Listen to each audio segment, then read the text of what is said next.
What's up in War Eagle War Report family? You got Ike Jones back with another morning drop. It is Facts or Nah Friday, so you know we're going to do this Facts or Nah style. This time it's Vandy edition. Straight to it. Y'all know how we do right here, War Report style. Just drop it on them.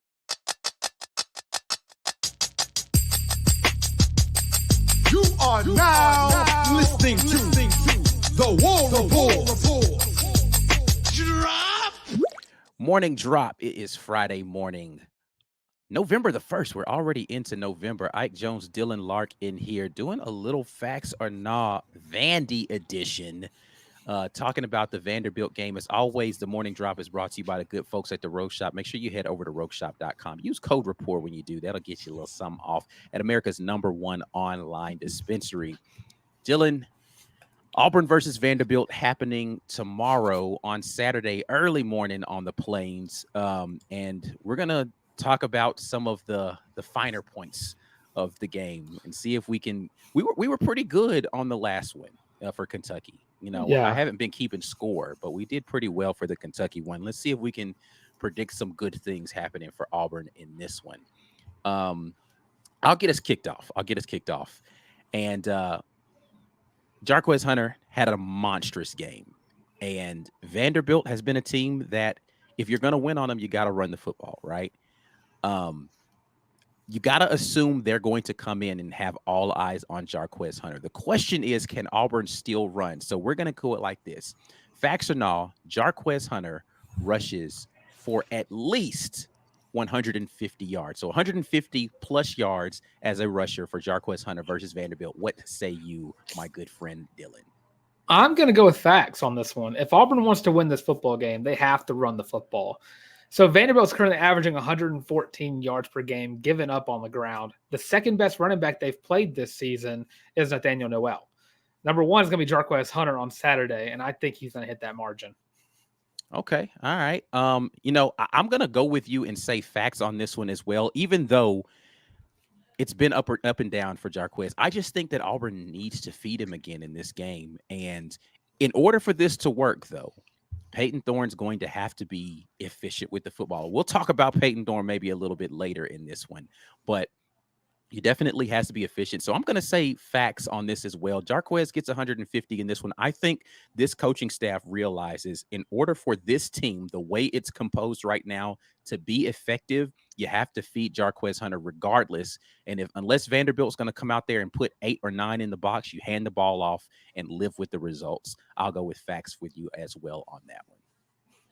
All right, kind of flipping it over to the other side of the ball. Vanderbilt has turned over the football offensively 0.6 times per game, which is 5th in the NCAA. Not the SEC, 5th in the country.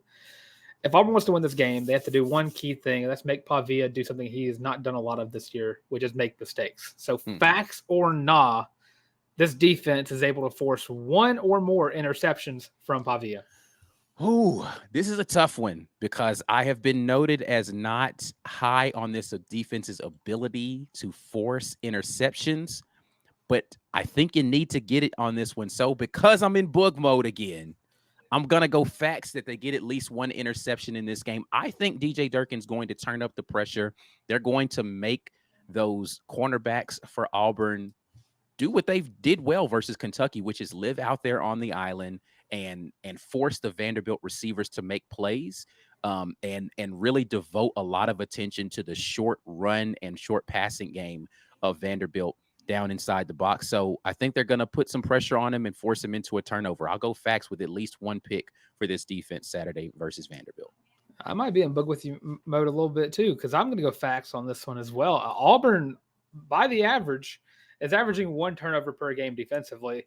On a little bit of a streak, Jay Crawford finally got over the hump last week. Yeah. So I think Auburn continues that streak. You have to make Pavia make mistakes if you want to win this football game. It literally cannot happen unless you do something to Pavia. And, of course, they're going to run the triple option. They're not going to try to throw the ball over your head. They want to control all the clock in the world. And if you want to win it, you got to get the ball out of their hands. Yeah. Yeah, I'm with you on that one completely. Hopefully Auburn is able to do that. Speaking of, and I already kind of mentioned this, I teased this a minute ago when we were talking about the rushing yards for Jarquez Hunter, but speaking of controlling the game and controlling the clock, I think a large portion of that is going to be about rush attempts for Jarquez. We already talked about how much yardage he needs to get. We didn't talk about how many times they need to hand him the football, but part of that is going to be how many times they don't throw the football. So, facts or nah, Payton Thorne has less than 30 passing attempts in the game versus Vanderbilt. Because I think they found a stride offensively by running the football a lot, I'm going to say facts. I think you don't get 30 attempts from Payton Thorne in this game because I think that you're seeing the shift in the right direction. You saw where he first talked about how he wanted to pass the ball so much. It was like in Spider-Man with the Far From Home with the Green Goblin mask in the background, talking to Norman, trying to get him to put the mask back on, like tell him to pass the ball, and he's like, "No, I can't do it. We're running the ball too well." I think with an emphasis on the run game, you don't pass the ball that much. So I'm going to say facts. Okay. I'm going to go facts on this one as well. And I think this might have been facts regardless of what the strategic thing was from Auburn, because if Auburn wins this game, they're going to have to run the football a lot. If Auburn somehow loses this game, it's because Vanderbilt monopolized the clock and you're not going to get as many opportunities to throw the football a bunch. So I don't know that he gets to 30 attempts regardless of what happens in this game, just because that's going to be the nature of how Vanderbilt wants to win this game is keep away. And the score, I think, is going to be close enough where Auburn's not going to feel like they have to throw the ball if they're playing from behind in this one. And they're going to still try to run the football. Again, unless Vanderbilt comes out there and says, all right, you're going to line up in 3 receiver sets, but we're going to devote every other player we have to stop the run and just play one-on-one, zero safety. Jarquez is going to get his opportunities, and Payton Thorne's going to need to turn around and hand the ball off or be the read option quarterback in this one. He needs to be Nick Marshall reincarnated in this game, because I just don't think you need to throw the ball. This should look like a Gus Malzahn special right here, where not throwing the ball very much. We might run the quarterback a bunch, but we are definitely going to run the football, whether we're handing it off to a running back or we're going to be running a speed option. But we're handing the ball off a bunch in this game, not putting the ball in the air very much. And also because I think you don't want to risk. I don't think you can have a turnover in this game versus Vanderbilt and win this one. So you lessen the chances of that if you don't throw the football a bunch. Less than 30 attempts for Payton Thorne. Let's go with that as a fact. All right. You're in here live with us right now. I want you to start dropping your facts or not questions here in the live chat. We will answer those live. But before we get over into your questions, definitely want to give another quick shout out to the sponsor of the morning drop, the folks over at Rogue Shop. Make sure you head over to rogueshop.com and use code REPORT when you do. That gets you something off at America's #1 online dispensary. Listen, it might be one of those games where you need a little stress or anxiety relief. Go ahead and get your Rogue Shop orders in. Sleep, stress, anxiety, pain relief, all remedies there at the Rogue Shop. Again, use code REPORT. That gets you 15% off at America's #1 online dispensary. And we definitely appreciate you continuing to support the people that support the War Report. Let's go over here to the comment section. I do see one in here from Virginia Double Dribbled who says, facts or not, Auburn gets a 2-score lead by mid-second quarter. Mid-second quarter, 2-score lead. What are your thoughts on that one, Dylan? Okay, that one's a tough one because I don't know how many points get scored in this game. I kind of gave a big prediction myself. I kind of bugged a little bit with the 30-24 prediction. I don't think any team gets a 2-score lead in this. I think the most you get is 7. So I'm going to say nah, strictly because I don't think that either team is going to have an opportunity to get a 2-score lead.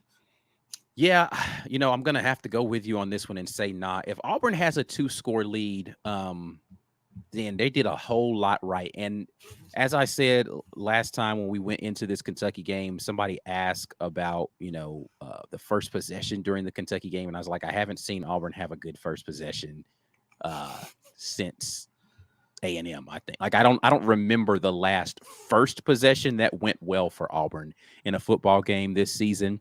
And I find it difficult to, they got to show me that they can actually come out there and execute again. And now, according to Coach Freeze, a lot of that has to do with the fact that, we're getting these penalties on the kick returns. But, I mean, it'd be nice if your first possession didn't come off of a kick return. You got an actual stop on defense, and then you punt the ball and just fair catch it or whatever, and you're not pinned inside the 10-yard line. But I need to see a good first possession before I can predict that sort of thing. And getting a 2-score lead through the second quarter means you did a lot right. And Diego Pavia is hurt and he's not able to scramble around and make some magic happen. And I this team has not been Auburn hasn't been dominant in a game other than the first one of the season, and I that sounds like early domination from Auburn. So Did you say New Mexico on that? I mean, yes, and I mean because that quarterback was making some plays for New Mexico, man. I mean like that was a dominant final outcome, but early in the game that didn't feel like domination from Auburn. Because you got to remember, like that interception that Jaron Thompson got in that game was still kind of like weird early until that pick happened. You're like, oh, okay, all right, now they're doing something. So I don't know, man. I gotta see them do better earlier before I can do that. All right. Tim Toolmane Taylor jumps in and says, facts or nah, Pavia gets sacked at least twice in this game. Dylan, what are you feeling about that? So Pavia's been sacked 11 times this season. That's Right. a little over one a game. Auburn has had some success rushing the passer. You've had Kieran Crawford kind of have a breakout game versus Kentucky where I think he forced Brock Vandegrift into Keldrick Falk both times. So I think if you find a way to get around the Vanderbilt offensive line to kind of contain Pavia, I think it should be an easy fax on this one. Because I think Keldrick Falk, I think he's hungry for that sack record. I think he's going to get, if he doesn't get it, he's going to be up there. He's going to be right up there with it. I mean, there's like 20 people tied for 10. But I think he'll get at least 11 on the year. I think he's going to get at least 2 in this game himself. Yeah, listen, because again, I'm in full book mode right now. I'm going to go facts on this one as well, just because I think DJ Durkin's going to, I think they're tired. I think they're tired of letting quarterbacks figure it out, man. And they blitzed Kentucky so many times. And like, I wish I had statistics on the percentage of downs that were dropbacks that came with more than 5 rushers against Kentucky. They were sending people from everywhere in that Kentucky game. And I really want that to be the pattern of how they attack these. Listen, man, put the DBs out there on the island. You've got a couple of guys in Kayan Lee and now Jay Crawford on the outside who can be sticky early in the routes, make those quarterbacks make quick decisions and be sound in your rush lanes. And send people, man. Make them figure it out. Now, Diego Pavia is a guy who can figure it out, but change the picture on him. But unleash the dogs, man. And I want to see it. So give me 2+ sacks. I will definitely welcome that. Give me a big facts on that one. Got another one here from Ben Stevens who says, facts or not, Payton goes for 50+ rushing yards in this game. What are you feeling about 50+ yards rushing for Payton Thorne? What did he have versus Kentucky? Oh, he had 10. He had 10 yards. I don't think it was very many because he didn't run the ball a lot in that game. And those design quarterback runs don't really work like they used to. So I'm going to say nah on this one. I think we got to the point where you rely more on the legs of the running backs than you do the legs of Payton Thorne. Only some plays require him to run that much. And of course, you got to incorporate the fact that he'll probably get sacked a couple of times in this game. Kentucky had 5 sacks on Payton Thorne last week. So I'm going to say nah. I think sacks take a big toll on that. And I just don't think he's going to run that much. Yeah, you know what? I'm teetering on the edge, but I think I'm going to join you and say nah on this one just because, again, I do think that the design QB runs out of maybe like a read option look are going to be something that's going to happen, but I don't think it happens more than 2 or 3 times in this game. And unless he breaks a big one in this one, then I don't see how he's going to get to 50+. Like you said, the sack yardage is going to factor into that a little bit. I do think he gets at least 30 though. I think he gets at least 30 rushing yards. I don't know that he quite gets to 50 in this game. Let me say this. If our first facts or not question is correct, and Jarquez Hunter has over 150 yards, and Payton Thorne has another 50+ rushing yards in this game, which means that Auburn will probably be rushing, considering you're going to get maybe something from Malcolm Simmons, some stuff from Damari Austin, some stuff from Jeremiah Cobb. You're looking at probably close to 250 to 300 rushing yards on this game, and Auburn walks away with this one with an easy victory if they run for that many yards on this Vanderbilt defense, because again, that Vanderbilt offense wants to monopolize clock, and you've done the thing that they don't want you to do, which is stay on the field a bunch. If you're running for 250 plus yards on them, yeah, if those two things both happen, then Auburn's going to win comfortably in this game, in my opinion. This question feels eerily similar to the Jarquez. The question last week, where it was Jarquez Hunter getting 50 yards receiving in this game. Yeah. Which A lot. I'll say Damari was pretty close. He was almost halfway there. Yeah, Damari had some big chunk gains in the as a receiver versus Kentucky. I like the fact that they went to the check down so much in that game, man. I want to see it continue to happen because, listen, Texas was able to, with the short passing game, get a lot of yardage on this Vanderbilt team. I think that that's a strategic way to be able to make that team have to play sideline to sideline. And Vanderbilt's got a lot of guys with a lot of effort. I don't think they have the athletes to be able to play with it like that. And that's what Texas realized. Like, we got a lot of speed. We're going to spread them out. We're going to make them run around a bunch. They don't have a bunch of depth, so you can get them tired doing that stuff. So if you're able to effectively stretch them horizontally, then you're going to be able to move the ball vertically with the run game as well, just because they're going to be out of position. So I want to see that happen again in this game. Yeah, that was also something I thought was very good with Payton Thorne against Kentucky, was the quick passes kind of demolished them and kind of spread out the game a little bit. Yeah. And that's where Jarquez Hunter kind of broke through. Indeed. Legit jumps in and says, Factional Auburn allows less than 14 points in this game. What are you thinking? So Auburn against FBS opponents has only done this once, less than 14. Kentucky, right? Kentucky. That was last week. Yeah. Vanderbilt, on the other hand, has scored more than 14 in every single game they've played in this season. So since I haven't seen it on either side yet, I'm going to go with nah on that one, especially because my prediction is 30-24. So I want to be right. So I got to add into that. So I don't think this defense is going to be able to shut down this Vanderbilt offense that much to where they only put up 2 touchdowns. Yeah. I'm going to have to join you and say nah on this one. As much as I love this Auburn defense, they have been bend but don't break, and they have broken a few times in a few games, which mostly is because the offense hasn't helped them out a lot.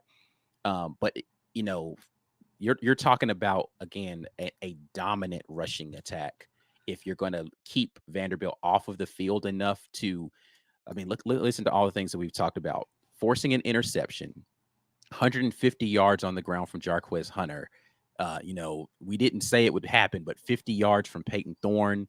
Yeah, if all those things happen, then I don't know that Vandy sees the field enough, right? Like, you're talking about maybe 7 or 8 possessions that they're going to get, one of them ending in an interception, and then 2 of them ending in touchdowns, and then you're forcing punts on the other ones or getting 4th down stops on the other ones. That's a way that you can get there, but that means, again, that you're keeping the ball out of their hands and you're being very stingy on defense for a lot of that game. I don't know how salty this defense can be in that regard.